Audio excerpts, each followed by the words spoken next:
Hello friends, welcome to Unacademy let's crack GATE and ESE. और मैं Gaurvind Singh, mechanical engineering faculty, आज manufacturing science start करने वाला हूँ, जो कि एक बहुत इंपॉर्टेंट सब्जेक्ट है गेट पॉइंट ऑफ व्यू से, ईएससी पॉइंट ऑफ व्यू से। और ये सिविल सर्विसेज बैंक्स में भी काफ़ी पूछा जाता है, इंडियन फॉरेस्ट सर्विस में भी पूछा जाता है। तो इसका वेटेज काफ़ी है सभी एग्जाम में, इवन एसएससी में भी काफ़ी वेटेज है इसका। तो आज हम ये सब्जेक्ट स्टार्ट करने वाले हैं। And before starting, little bit production about me. I am Gaurvind Singh, mechanical engineering faculty हूँ मैं। मेरा 6 साल का टीचिंग एक्सपीरियंस है केटीएससी पीएसयू के लिए। मेरा एमटेक आईटी दिल्ली से है 2013 में। मेरा बीटेक मैकेनिकल इंजीनियरिंग में है 2010 में। मैं ईएससी रेटिंग क्वालिफाइड हूँ। मेरा गेट 11 12 13 क्लियर है, all from various PSU. And friends, you can download and install an academy learning app from Google Play Store, जहाँ पे आपको सारी जानकारी मिलेगी कब कौन सी क्लास स्टार्ट होने वाली है, कौन पढ़ाएगा, कौन सी फैकल्टी क्या लेने वाली है सब्जेक्ट। तो आपको ये सभी जानकारी इस ऐप के थ्रू मिल जाएगी।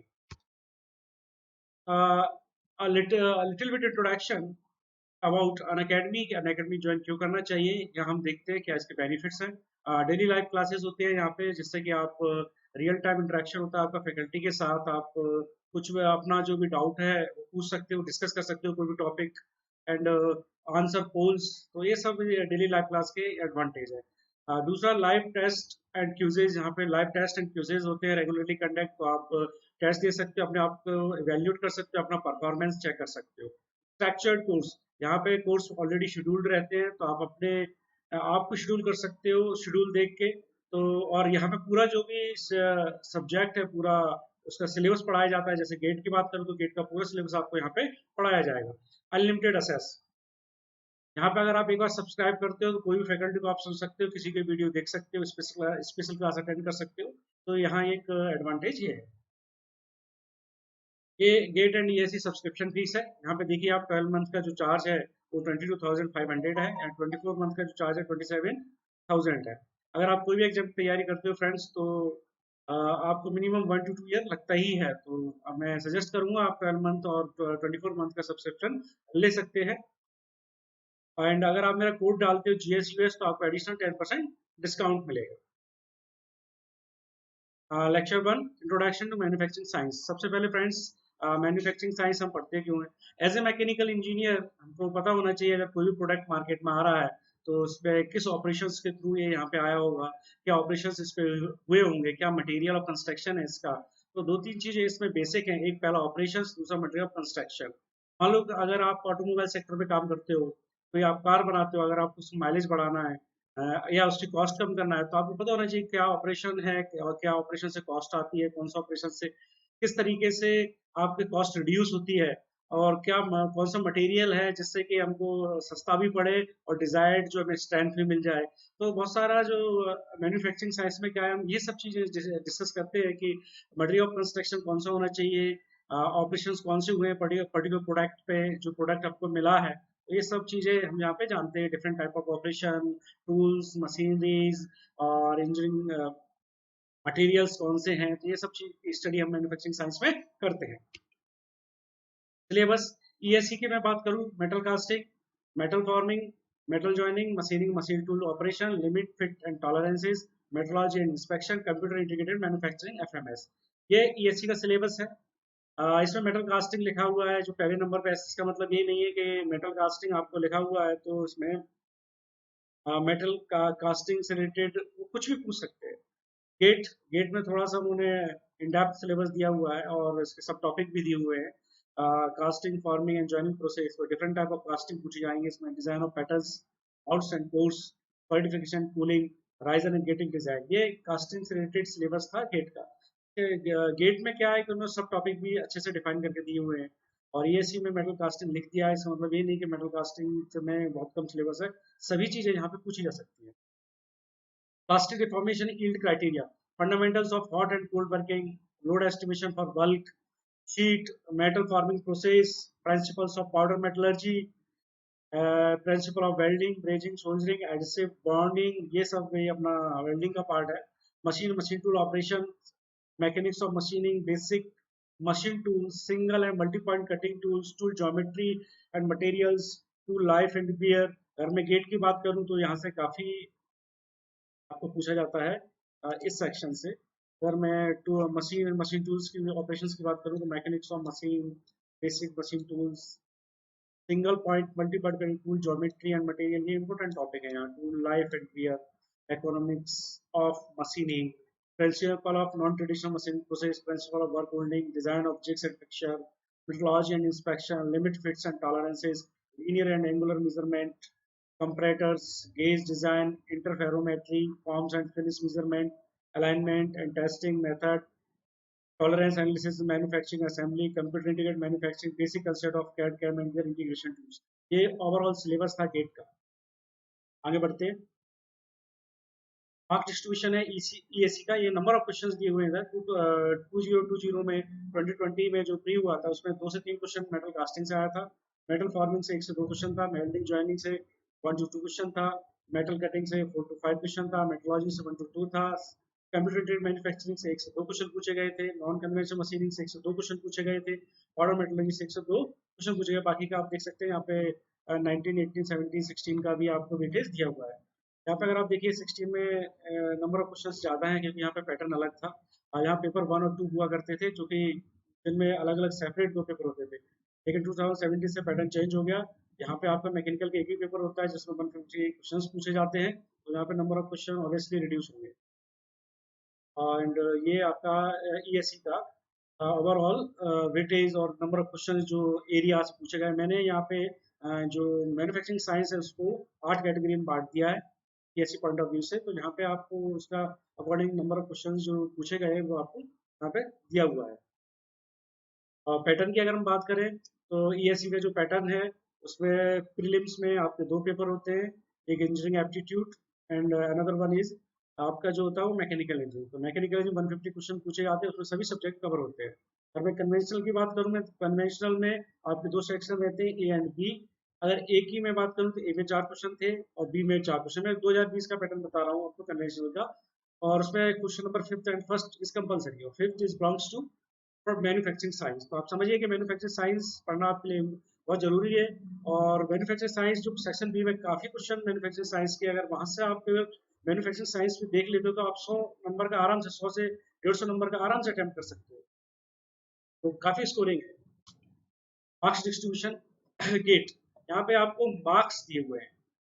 2020 में अगर मैं बात करूँ कास्टिंग से ऑन एन एवरेज 1 मार्क्स का पूछा गया है, ज्वाइनिंग प्रोसेस से 2 मार्क्स, 2 मार्क्स, और मेटल कटिंग से 4 मार्क्स, मेटल फॉर्मिंग से 4। तो ये आपको दिया हुआ है गेट का मार्क्स ऑन एन एवरेज। मान लो 4 पेपर हुए तो उसका एवरेज एक आपको दिया हुआ है यहाँ पे। और 16, 17, 18, 19, 20 ये आपको 5 साल का एक एवरेज बताया गया है कहाँ से कितना आया है।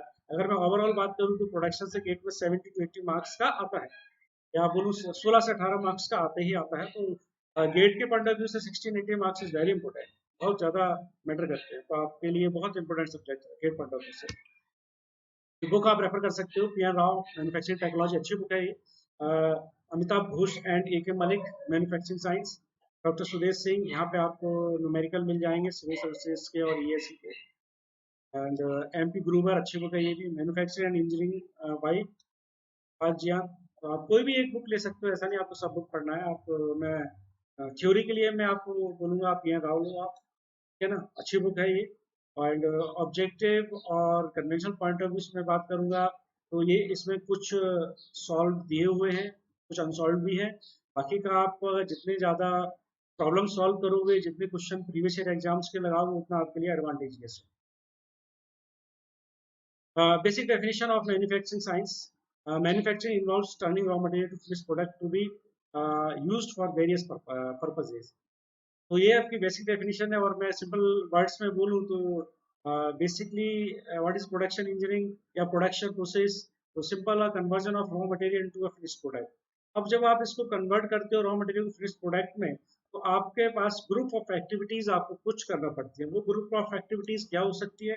डिफरेंट टाइप के ऑपरेशंस, डिफरेंट टाइप के ऑपरेशंस। और क्या हो सकते हैं? टूल्स। और क्या हो सकता है? मशीनरी, ठीक है ना।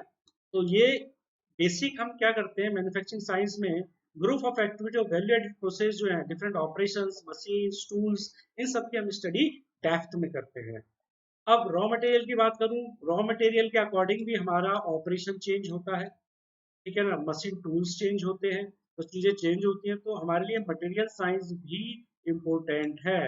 तो मटेरियल साइंस एक इम्पोर्टेंट बेस है फॉर मैन्युफैक्चरिंग साइंस, इसकी नॉलेज होना बहुत ज़रूरी है। अगर हमको नहीं पता कितना हार्ड है मटेरियल, क्या स्ट्रेंथ है उसकी, कहाँ यूज़ करना है, क्या एप्लीकेशन हो सकता है, तो अननेसेसरी क्या है, फाइनल जो प्रोडक्ट आएगा या तो उसकी स्ट्रेंथ भी हो सकती है, हो सकता है कि आपने मटेरियल ऐसा लिया जिसकी कॉस्ट ज़्यादा है, बल्कि वो मटेरियल हमको यूज़ नहीं करना चाहिए, तो फाइनल प्रोडक्ट की कॉस्ट बढ़ सकती है। तो बहुत सारी चीज़ें मैन्युफैक्चरिंग साइंस में आप ये सब चीज़ें यहाँ पे पढ़ते हो, operation, material science, materials, tools, machinery, these all are study under the manufacturing science। अगर मैं क्लासिफाई करना चाहूँ तो मटेरियल साइंस को मैं क्लासिफाई कर सकता हूँ 8 पार्ट्स में। Metal casting, metal cutting, joining, welding, metal forming, computer aided manufacturing, unconventional machining, metrology, powder metrology. तो ये इसके बेसिक 8 कंपोनेंट है। ये 8 सब कैटेगरी में बांटा जा सकता है क्लासिफिकेशन। तो हम इन सभी को डेप्थ में पढ़ेंगे फ्रेंड्स। यहाँ पे जितने भी ये पार्ट मैं आपको बता रहा हूँ, इन सबको मैं बहुत बेसिक से लेके आपको एडवांस लेवल तक पढ़ाऊंगा। दूसरा, जितने भी प्रॉब्लम्स आए हैं इन टॉपिक से रिलेटेड, मैं आपको यहीं पे ईएससी हो या गेट हो या इवन एसएससी हो, मैं आपको इसी प्लेटफॉर्म पे सॉल्व कराऊंगा। तो आपको परेशान होने की जरूरत नहीं है, आप बस अपने हेल्प के लिए एक बुक को ही रेफर कर सकते हैं, अदरवाइज आप वीडियो भी सुनते रहोगे तो आपके लिए काफी हेल्पफुल होगा। मेटल कास्टिंग, तो पहला टॉपिक आज हम स्टार्ट करते हैं, मेटल कास्टिंग। अगर मेटल कास्टिंग में बात करूं, सबसे पहले तो इसकी हिस्टोरिकल बैकग्राउंड देखता हूं। ये बहुत पुरानी प्रोसेस है। ये लगभग 4000 बीसी के अराउंड इसका ऑरिजिनेट हुआ था मेसोपोटामिया में। तो यहाँ पे पहले क्या करते थे, एग्स और ये जो क्या बोलते हैं, अपने औजार बनाने के लिए इसको यूज करते थे, मेटल कास्टिंग को। तो ये बहुत पुरानी ओल्डेस्ट नॉन प्रोसेस है मैन्युफैक्चरिंग साइंस की। और इसकी मैं बात करूं, दूसरा, ये अगर मैं इंडिया की बात करूं, इंडिया में ये आपने अगर थोड़ा हिस्ट्री पढ़ी होगी तो चोलास ने इसका काफी यूज किया था इन ज्वेलरी मेकिंग। ये लॉस्ट वैक्स कास्टिंग का काफी यूज किया इन लोगों ने इसको। अगर मैं बात करूं, इसको क्या बोलते थे वो लोग, फायर परड्यू, ये इसका ओल्डेस्ट नेम है। और also called as lost wax. Lost wax casting process का चोलास के टाइम से ही काफी यूज होता आया है इन ज्वेलरी मेकिंग, इन ऑर्नामेंट मेकिंग। और अगर मैं इसकी बात करूँ, क्या बोलते हैं, औजार बनाने का काम भी यूज होता था, और मूर्तियां बनाने के लिए भी इसको यूज किया गया है। तो काफी पुरानी प्रोसेस है, काफी ओल्ड नोन प्रोसेस है। तो इसका ये हिस्टोरिकल बैकग्राउंड है। और अगर हम इधर देखें तो होता क्या है, बेसिकली ये मेटल कास्टिंग जो प्रोसेस, इसमें हम क्या करते हैं, मोल्टन जो मेटल है उसको पाउडर करते हैं। प्री डिफाइंड मोल्ड कैविटी रहती है, जो हमारा डिजायर्ड शेप रहता है। सपोज मेरे को ये पेन बनाना है, तो ये पेन शेप, सिलेंड्रिकल शेप का हमारी कैविटी रहेगी। उसमें मैं मोल्टन मेटल पूर करूंगा। उसके बाद फाइनल हमको जो सॉलिडिफिकेशन के बाद जो कास्टिंग मिलेगी, वो हमारा फाइनल प्रोडक्ट होगा।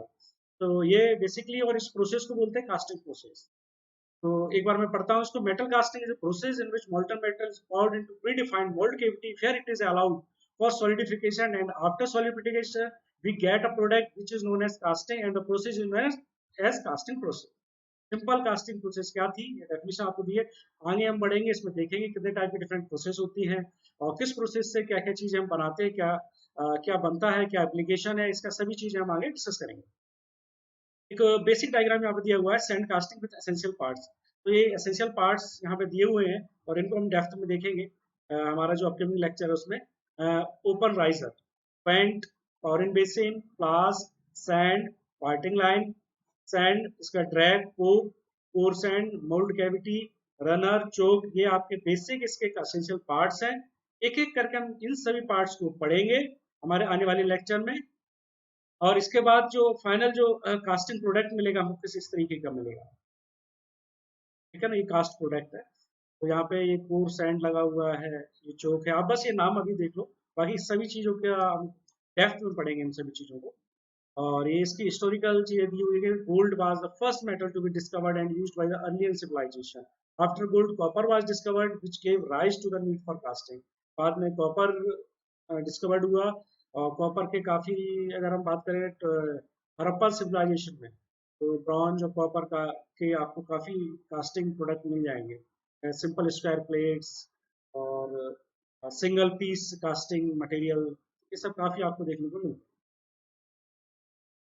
एडवांटेज क्या है? Most integrated shape both external internal may be cast as a result many other operations such as machining, forging and welding may be minimized or eliminated। मैं फ्रेंड्स क्या बोलना चाह रहा है, अगर हम बात करो कि अगर हम एल शेप का कोई भी कंपोनेंट बनाना चाह रहे हैं, तो अगर मैं इसको कास्टिंग प्रोसेस से बनाऊंगा तो हम मेरे लिए बहुत इजी है। मैं क्या करूंगा, मोल्टन मेटल लूंगा, एल शेप की केविटी रहेगी, उसमें पोर कर दूंगा और हमको इजिली एल शेप का प्रोडक्ट मिल जाएगा। बट अगर मैं बात करूं इसी शेप को अगर मैं फॉर्मिंग से बनाऊं तो it will be a more difficult, क्योंकि यहाँ पे ये प्रोजेक्शन जो है, यहाँ पे मटेरियल फिल करना थोड़ा सा डिफिकल्ट होता है। अगर मैं बात करूं कटिंग से, तो कटिंग से भी अगर आप इधर कट करते हो तो आपको थोड़ा सा little bit difficult and costly होगा। तो डिपेंड करता है किस टाइप का शेप है, उस हिसाब से हम ऑपरेशंस को यूज करते हैं, प्रोसेस को यूज करते हैं। Next, it can be use to make small to very large size parts 10 to 100 ton. ये बहुत बड़ा एडवांटेज है इसका। आप देखिए, जैसे अगर आपको सिंपल साफ्ट बनाना है कास्टिंग से, तो आप सिंपल साफ्ट आराम से बना सकते हैं, फ्यू हंड्रेड ग्राम्स। और लार्ज साइज कास्टिंग बनाना है जैसे टरबाइन, टरबाइन भी बना सकते हो आप, तो इससे बड़े से बड़ा और छोटे से छोटे आप प्रोडक्ट्स को बना सकते हो। अगर मैं बात करूं टरबाइन, टरबाइन और किसी प्रोसेस से बन सकती है?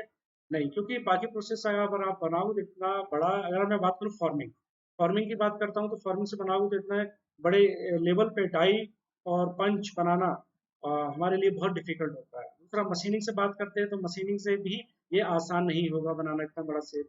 तो कहने का मतलब ये कुछ कुछ चीजें ऐसी हैं जो कि हम कास्टिंग से ही बना सकते हैं, जैसे very large size parts like turbine blades, some parts of nuclear power plants, ये सब चीजें केवल हम कास्टिंग से ही बना सकते हैं। It is economical with very little waste. Obvious सी बात है, जो हमारा सेफ है, कैलकुलेटेड अमाउंट का हम इसमें क्या करेंगे, कैलकुलेटेड अमाउंट का जो मटेरियल है वो पोर करेंगे, तो हमारा जो वेस्टेज है वो कम होता है। अगर हम बात करें अदर प्रोसेस में, वेस्टेज इससे ज्यादा होता है। Some engineering property are obtain more favourably in cast metal. कुछ प्रॉपर्टीज ऐसी हैं जो केवल हमें कास्ट मेटल से ही मिल सकती है, या हमको कास्टिंग प्रोसेस से ही मिल सकती है। जैसे cast metal is isotropic, it has same physical mechanical property along any direction. Cast metal जो भी हम कास्टिंग प्रोसेस से ही जनरली बनाते हैं, जो भी इसके प्रोडक्ट होंगे, तो इससे हमको जो उसकी फिजिकल और मैकेनिकल प्रॉपर्टीज क्या होती है, throughout the component same मिलती है। Machinability and vibration damping capacity in cast iron.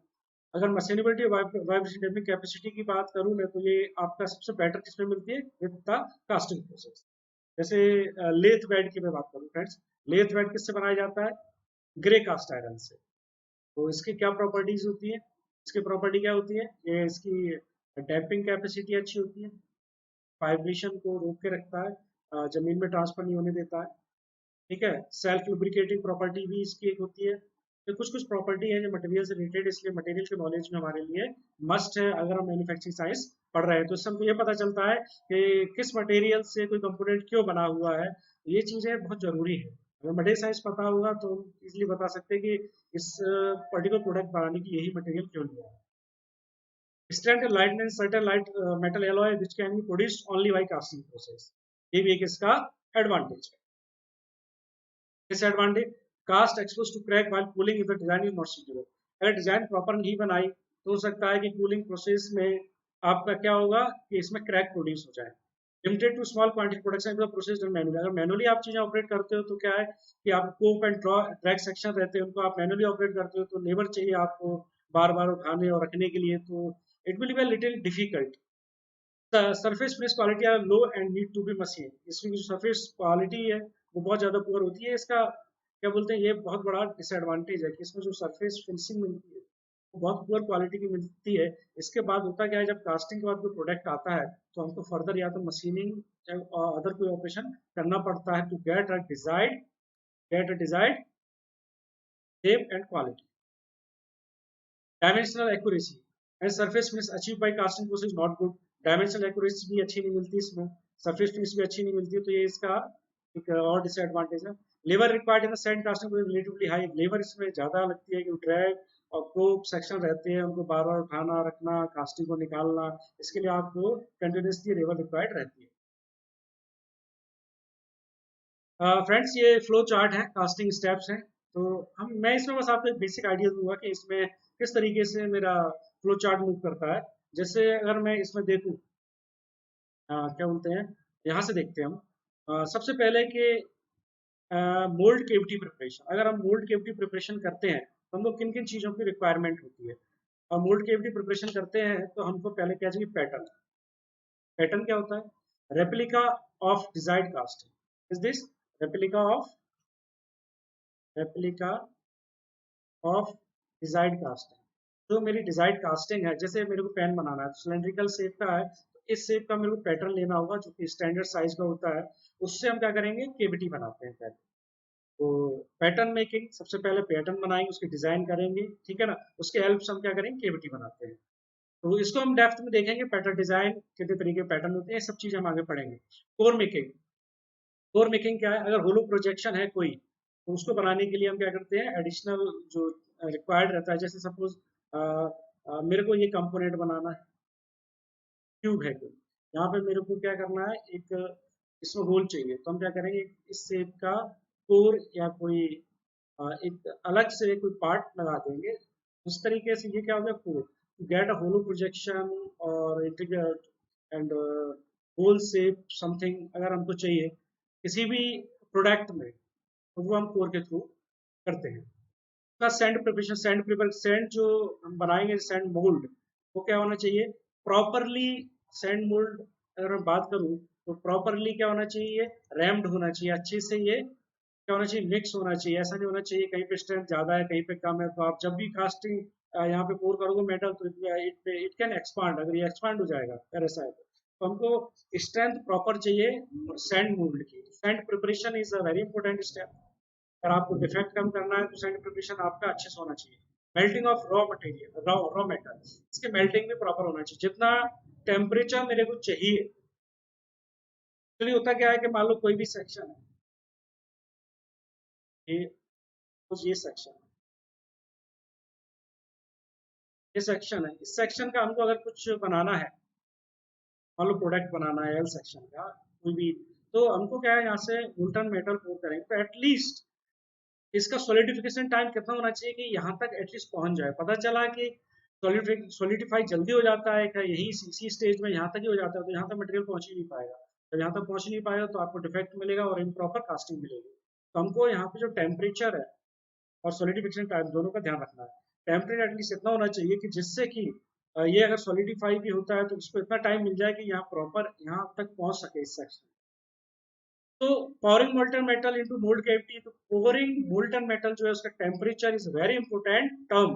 अगर आपको डिफेक्ट कम करना है तो टेम्परेचर एटलीस्ट इतना होना चाहिए कि आसानी से मटेरियल फ्लो होके हर एंड तक पहुंच पाए कास्टिंग में, ठीक है ना। तो ये हो गए बेसिक जो कंपोनेंट जो हमने यहाँ पे देखे कि सैंड प्रिपरेशन प्रॉपर होना चाहिए, melting of raw material, pouring of raw material, core making required. तो ये मोल्ड केविटी प्रिपरेशन के पहले की स्टेप है। तो मैं आपको क्या बता रहा था यहाँ पे, फ्लो चार्ट। फ्लो चार्ट में क्या है कि अगर मोल्ड केविटी प्रिपरेशन आप कर रहे हो तो इसके पहले आपको चार, ये पांच चीजों का ध्यान रखना होगा।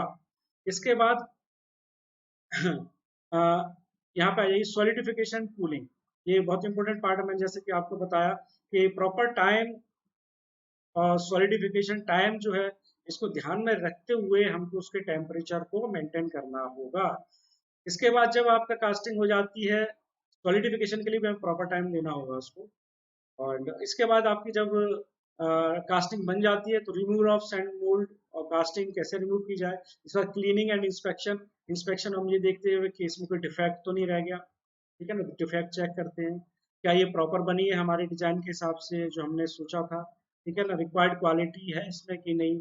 ये सब चीजें हम यहाँ पे चेक करते हैं, इंस्पेक्शन। और ये एक तरीके मेट्रोलॉजी एंड इंस्पेक्शन वाला पार्ट है। फिस्ट कास्ट हमको यहाँ पे फाइनली अगर ये सही है, इंस्पेक्शन में हमने देखा it's according to our design और जो हमने चाहा था वो डिजाइन क्वालिटी है इसमें, तो हम फिनिश्ड कास्टिंग को निकाल लेते हैं। तो ये बेसिक फ्लो चार्ट है। अगर आप कोई भी कास्टिंग प्रोसेस को देखोगे तो ये स्टेप आपको फॉलो करना होती है, तो इसको ध्यान रखिए, बहुत इंपॉर्टेंट है ये। डायरेक्ट एक क्वेश्चन पूछा जा चुका है सिविल सर्विसेज में कि कौन सी कास्टिंग स्टेप्स होती है, तो ये flow chart very important. We should consider following for successful casting operation. और इसके लिए देखो, ये मैंने यहाँ पे पॉइंट वाइज लिखा हुआ है, वही सेम चीज कि सबसे पहले preparation of pattern and mould cavity, बिल्कुल सही बात है। Melting and pouring of the liquefied metal, इसको पोर करेंगे, मेल्टिंग और प्रॉपर हीट देना चाहिए, उसको प्रॉपर टेम्परेचर तक ले जाना चाहिए, इसको पोर करना, ठीक है ना, लिक्विफाइड मेटल को, ये भी एक इम्पोर्टेंट स्टेप है। सॉलिडिफिकेशन, फर्दर कूलिंग, इसका सॉलिडिफाई करना और उसको कूल करना रूम टेम्परेचर पे, ये एक इम्पोर्टेंट स्टेप है। Defect and inspection, to check the defect, inspect करना कि डिजायर्ड क्वालिटी हमको मिली है नहीं है। तो ये ओवरऑल कास्टिंग ऑपरेशन से रिलेटेड स्टेप्स थे। Consideration for selecting A casting process, कोई भी कास्टिंग प्रोसेस, डिफरेंट टाइप की कास्टिंग प्रोसेस है फ्रेंड, वो हम देखेंगे क्लासिफिकेशन ऑफ कास्टिंग में। तो उसमें कौन सी प्रोसेस हमको सिलेक्ट करना है, कब करना है, तो ये इसके चार पांच क्राइटेरिया हैं, इनको हमको ध्यान में रखते हुए हम प्रोसेस को देखते हैं। Required quality of casting surface, हमको सरफेस कैसा चाहिए, पहला हमको कैसे सरफेस चाहिए, फिनिश चाहिए, है ना, या फिर रफ सरफेस से भी काम चल जाएगा, तो इस टाइप की चीज है। तो अब इसमें जैसे मैं बात करूं कि हमको जैसे नट बोल्ट टाइप चीज कोई बनाना है, बहुत सिंपल सी चीजें हैं, तो ये हम देखेंगे, इस पे इतना हमको ज्यादा परेशान होने, जो नहीं डायमेंशनल एक्यूरेसी हमारे लिए ज्यादा इंपॉर्टेंट नहीं होती कुछ पार्ट्स के लिए, तो हम क्या सिंपल कास्ट या सैंड कास्ट प्रोसेस से बना देते हैं। और मान लो डायमेंशनल एक्यूरेसी हमको बहुत अच्छी चाहिए, जैसे टर्बाइंस के केस में, हाँ, न्यूक्लियर पावर प्लांट के कुछ इक्विपमेंट हैं उसके केस में, ठीक है, पिस्टन रिंग्स के केस में, तो बहुत सारे ऐसे जो प्रोडक्ट हैं जिनमें हमको अच्छी सरफेस फिनिश और डायमेंशनल एक्यूरेसी चाहिए, तो उसके लिए हम जैसे टरबाइन बेड्स किससे बनाते हैं, lost wax casting, lost wax casting का, या इन्वेस्टमेंट कास्टिंग भी बोलते हैं इसको। तो क्या एडवांटेज है इसमें, डायमेंशनल एक्यूरेसी अच्छी मिलती है, सरफेस फिनिश भी अच्छी मिलती है। तो कहने का मतलब ये है कि हमारी रिक्वायरमेंट क्या है, किस तरीके की हमको एक्यूरेसी चाहिए, क्या डायमेंशनल एक्यूरेसी चाहिए, सरफेस फिनिश कैसी चाहिए, उसके अकॉर्डिंग हम क्या करते हैं, कास्टिंग को चूज करते हैं, कौन सी प्रोसेस हमको यूज करना है। बहुत सारी कास्टिंग प्रोसेस है, वो हम एक एक करके पढ़ेंगे हमारे जो आने वाले lectures. Number of casting required पर ऑर्डर, कितना कास्ट हमको निकालना है, उसके हिसाब से भी हम क्या करते हैं, कास्टिंग प्रोसेस चूज करते हैं। डाई कास्टिंग हम कब लेते हैं, डाई डाई कास्टिंग हम कब लेते हैं, सॉरी,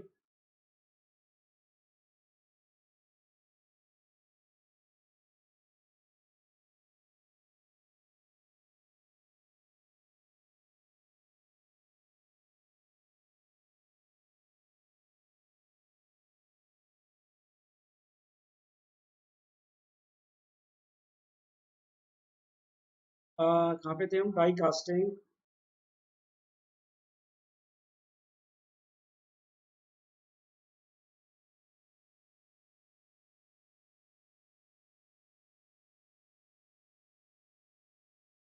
हाँ, डाई कास्टिंग हम कब लेते हैं, जब हमको बहुत ज्यादा प्रोडक्ट चाहिए, उसमें डाई के फॉर्म में, डाई के फॉर्म में हम क्या करते हैं,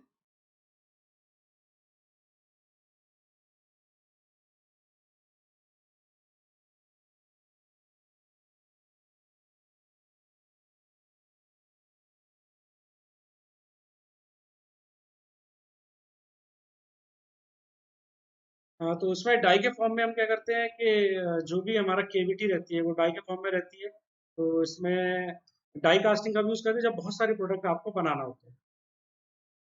and number of casting required पर ऑर्डर, आपको कितनी कास्टिंग चाहिए, तो ये भी एक इम्पोर्टेंट पैरामीटर है, तो इसके अकॉर्डिंग भी हम कास्टिंग प्रोसेस को चूज करते हैं। इसके बाद number of pattern core box needed, type of pattern, sorry, type of pattern, किस टाइप का पैटर्न है हमारा, मान लो सपोज आपका सिलेंडर पैटर्न ऐसा है कि इस टाइप का है, हमको कोई सिलेंड्रिकल ऑब्जेक्ट चाहिए, स्विंगिंग पैटर्न है, सिलेंड्रिकल ऑब्जेक्ट चाहिए, तो हम क्या करते हैं, सिंपल सा सेंट्रीफ्यूगल कास्टिंग से बना लेते हैं। तो टाइप पैटर्न के टाइप के हिसाब से भी हम चीज़ों को देखते हैं। Cost of making the mould, cost, कभी का कॉस्ट भी हमारा इंपॉर्टेंट पैरामीटर होता है सिलेक्टिंग कास्टिंग प्रोसेस। फ्रेंड्स, ये सभी चीज़ें मैंने आपको एक जो ओवरऑल ओवरऑल आइडिया दिया कास्टिंग प्रोसेस का, और बाकी के नेक्स्ट जो लेक्चर होगा मेरा उसमें मैं बताऊंगा कि कास्टिंग टर्मिनोलॉजी कितने तरीके की होती है, और क्या कास्टिंग टर्मिनोलॉजी कौन कौन सी होती है, उनका डेप्थ में किसका क्या इम्पोर्टेंस है, कितनी होती है, ये सभी चीज़ें मैं आपको अपने अपकमिंग लेक्चर में डिस्कस करूंगा। कास्टिंग टर्मिनोलॉजी, और इसके बाद टाइप ऑफ पैटर्न, ये सभी चीज़ हम डेप्थ में पढ़ेंगे। एक ओवरऑल व्यू था, ओवरऑल आपका ओवरव्यू था, और इसके बाद friends subscribe on academy and put my coach US and hit the notification bell for the notification. So thank you very much.